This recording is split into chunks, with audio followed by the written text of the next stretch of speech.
I still hear the rain when I think back on it, the hard October rain of '93, drumming on a tin roof, the kind that cuts through wool and settles deep in your bones. That night I was running again. I always was back then, running from debts, from ghosts, from my own name. That's when I saw the lamplight spilling out of Sullivan's Rest. Two women stood framed in the doorway, half shadow, half gold glow, like something a man might dream up in fever. One had auburn hair, pulled back, loose green eyes catching the light sharp enough to stop a heartbeat. The other wore her darkness openly, raven hair, pale skin, a figure that could make a man forget why he was ever in a hurry. Both were widows. Both carried damage beneath the surface, and both were dangerous in ways you don't see until it's too late. I should have kept riding. I should have found another place to wait out the storm. But when a man's already lost everything once he starts believing in second chances, even when they come dressed in silk and secrets. The brass bell over the door rang when I stepped inside, rainwater dripping from my hat onto scarred floorboards. Heat rolled over me. Whiskey wood, smoke, damp wool, and something else. Something that set a man's pulse moving faster than it ought to. "You look halfway drowned," a woman said, her voice carrying a faint Irish edge. She stood behind the bar, May Sullivan, though I didn't know her name yet, moving like someone who'd fought hard for every inch of ground she owned. Her wool dress was plain, but it didn't hide the shape of her waist or the strength in her forearms, where her sleeves were rolled. Auburn hair tied back loose strands, softening a face built of both kindness and steel. "Got a room?" I asked, laying coins on the bar, and something strong enough to warm me up. She poured without asking. Real whiskey, not the rot gut most places passed off. Her fingers brushed mine when she handed the glass over, and I felt that warning spark, same one you get before lightning cracks. "May Sullivan," she said. "Most folks call me May." I nodded. That's when I noticed the other woman. She sat alone in a corner booth, cards spread in front of her lamplight, shaping a face that looked borrowed from some far-off painting. Her black dress dipped lower than proper, rising and falling with her breath. When she lifted her eyes, they held the kind of secrets that ruin men quietly. "That's Rosa," May said, catching my look. "Rosa, this is... I'm sorry, didn't catch your name." "Just passing through," I said. Names had a habit of sticking where they weren't welcome. Rosa smiled slow, like she already knew that. "Aren't we all?" Her voice carried heat. Old Mexico honeyed and sharp all at once.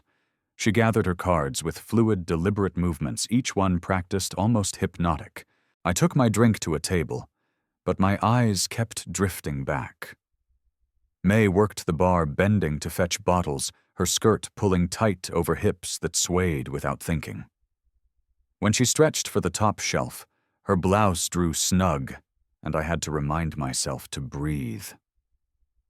Rosa dealt herself another round of solitaire. I caught her watching me in the mirror behind the bar. She didn't look away. Instead, she traced her tongue lightly across her lower lip, just enough to make a point. Then she spoke, her voice carrying soft and smooth across the room. "You're welcome to join," she said. "I play better with company."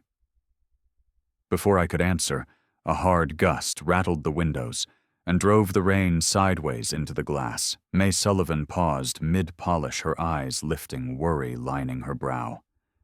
"Storm's turning ugly," she said. "Road'll be mud by morning. Wouldn't count on leaving early." Truth was, I wasn't counting on anything anymore. Something about that place and the two women in it had stripped my caution down to bare nerves. Maybe it was the way May's green eyes carried both kindness and exhaustion, like someone who'd been hurt bad but hadn't quit believing.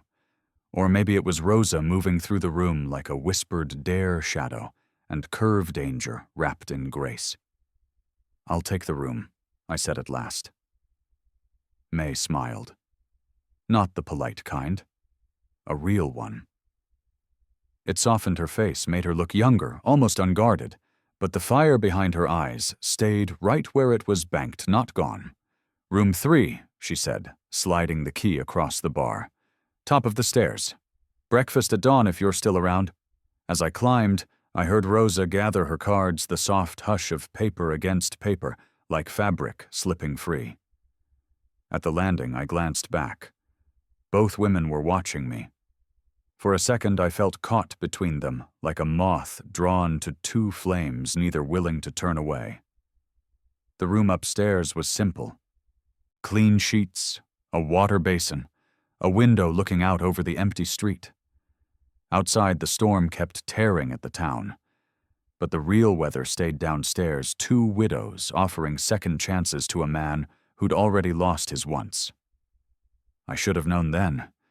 Some storms don't move on. Some rewrite everything. Ever find yourself split between two kinds of wanting, the safe kind that builds something steady, and the reckless kind that burns it all down? By morning, I was already learning the difference. Dawn came gray and cold.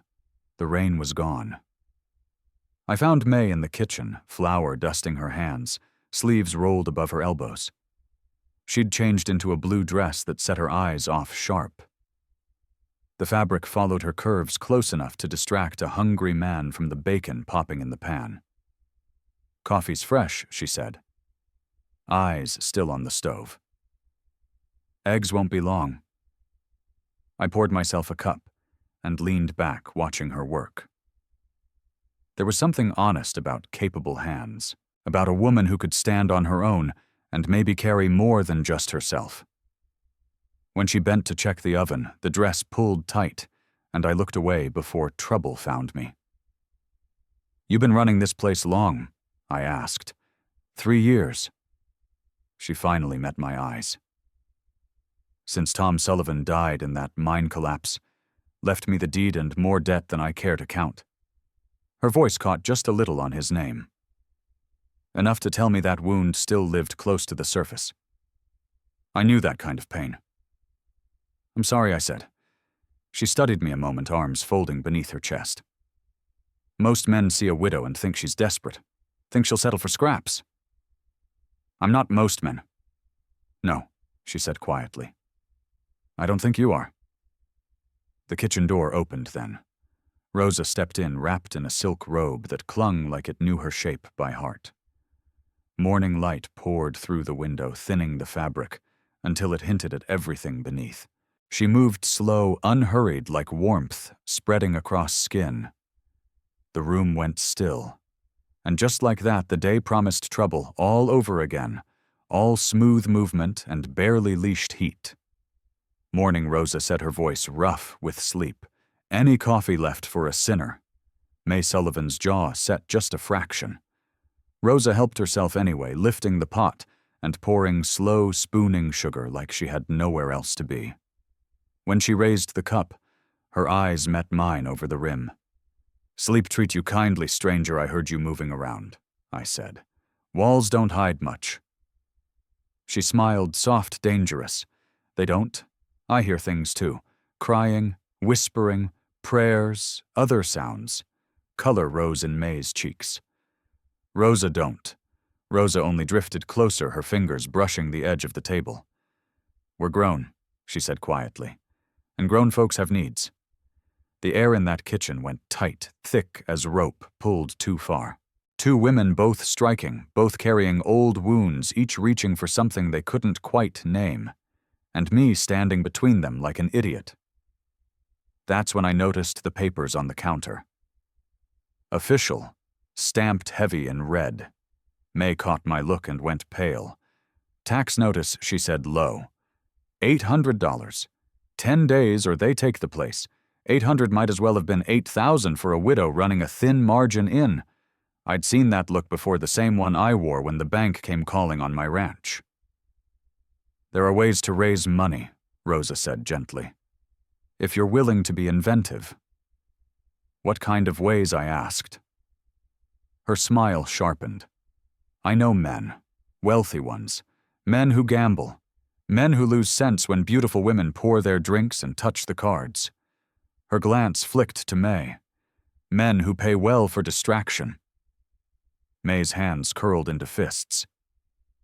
I won't sell myself to save this place. Who said anything about selling? Rosa stepped closer, voice calm. A poker night. Big stakes. You serve. Wear something that convinces. Men make foolish bets when their eyes wander. And him? May asked, nodding at me. Where does he fit, Rosa? Looked straight at me. There was math in her eyes. And something else. Something that lit my blood. Protection, she said. Rich men bring guards. Guards don't like losing. I should have walked out right then. Should have saddled up and ridden until their names lost taste on my tongue. But May's eyes held a fear I understood. And Rosa's presence promised consequences I'd carry a long time. Why help us, I asked her. Why help me? For a heartbeat, her mask slipped. Fear showed raw, unpolished. Because everyone needs a place to run to, she said softly. And sometimes we recognize it when we find it. I've made plenty of bad choices in my life. But standing in that kitchen watching two women plan something reckless enough to kill us all, I made another one. Count me in, I said. That settled it. Once the words left my mouth, the path was set. The cards were coming out, and I was about to learn that some games demand more than money. 3 nights later, Sullivan's Rest barely recognized itself. Green felt covered the tables laid smooth and tight. Real poker chips clacked under lamplight. Rosa had somehow produced a black silk dress that would have been frowned upon in half the states and outlawed in the rest. It clung to her like it had been sewn onto her skin, cut low enough to make a preacher lose his way. When she dealt, her movements were clean, and practiced the fabric shifting with her as if alive. May Sullivan wore emerald green, the color drawing a man's eyes straight to hers. The neckline stayed just inside respectable, but only just. She carried drinks with a smile that promised nothing outright and hinted at everything else. Her skirt swayed as she moved, cloth tightening over her hips like music you felt before you heard. I took my place by the bar, my colt riding loose at my side, watching 5 of the Copper Ridge gamblers come undone one bet at a time. Silas Crow, mine owner, and proud of it, couldn't keep his eyes off Rosa's chest as she dealt. The banker kept ordering drinks just to watch May lean across the table. Raise you 50. Crow said, his gaze drifting where it had no business. Rosa didn't miss a beat. Sir, she murmured, your money's on the felt. Your attention isn't. She traced a finger along her collarbone. His face flushed red. Another 20 hit the pot. By midnight we were 600 ahead. By 1 in the morning we had the full 800 and then some. Enough to keep the doors open for months. That's when trouble stepped inside. 3 men in long coats, hard faces, the kind built by violence and paid for in blood. Their leader was tall, scarred, with eyes like dead water. Evening, Rosa, he said, his accent thick. We've been looking for you. Her hand froze mid-deal. Under the lamps, her face drained pale. I don't know what you're talking about, she said, though her voice wavered. Mateo's treasure, the man continued, moving closer. Your husband hid it well, but we found his map, and we learned he left you the key. Chairs scraped back, hands edged toward guns. I was already moving, my palm resting near my holster. Easy, I said. These ladies are under my protection. The man laughed. Your protection, he gestured to his companions.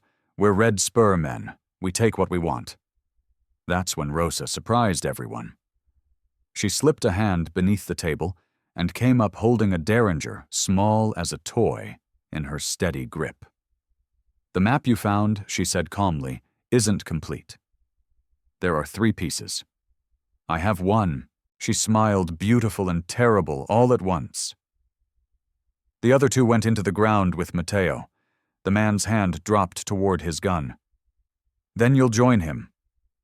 I drew first. 2 shots cracked out before he ever cleared leather.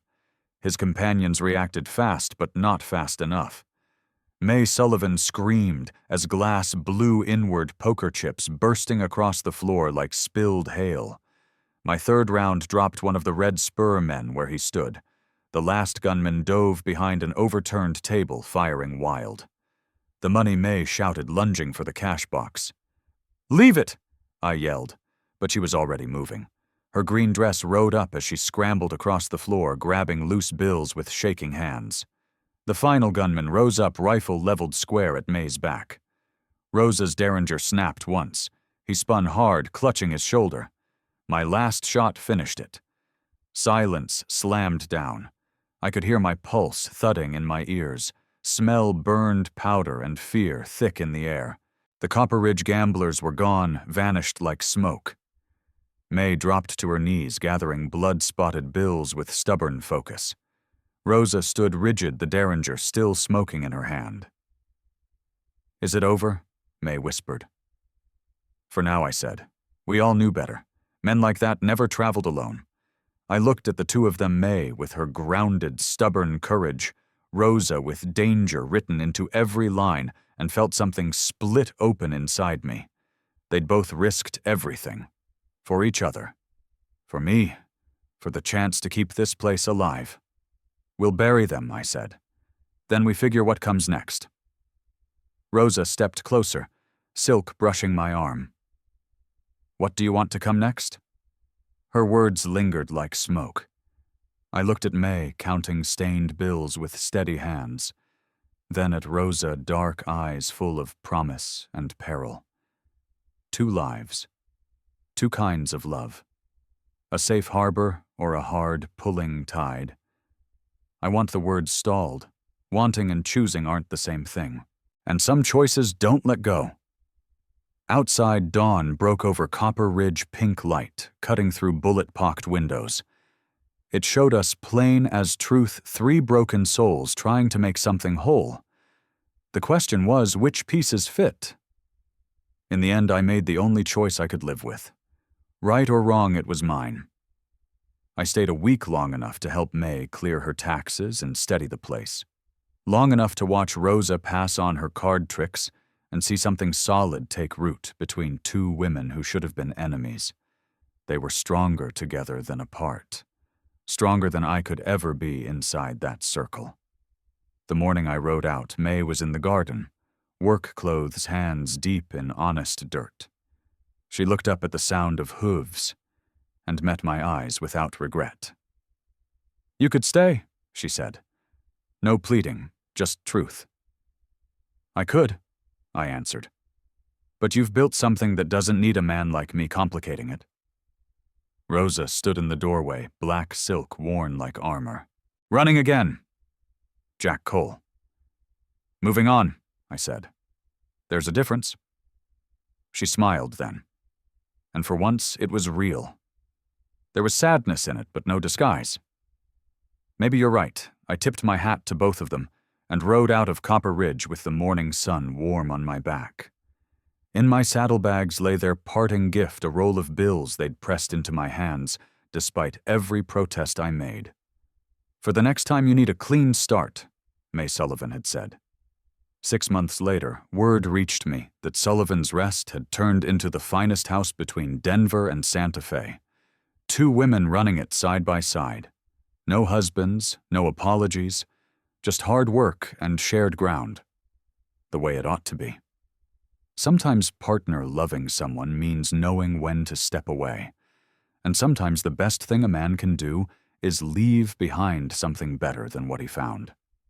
Right and wrong don't always run clear. Not like creek water. More like silted rivers, muddy, shifting, honest in their own way. All you can do is choose what feels true and carry on.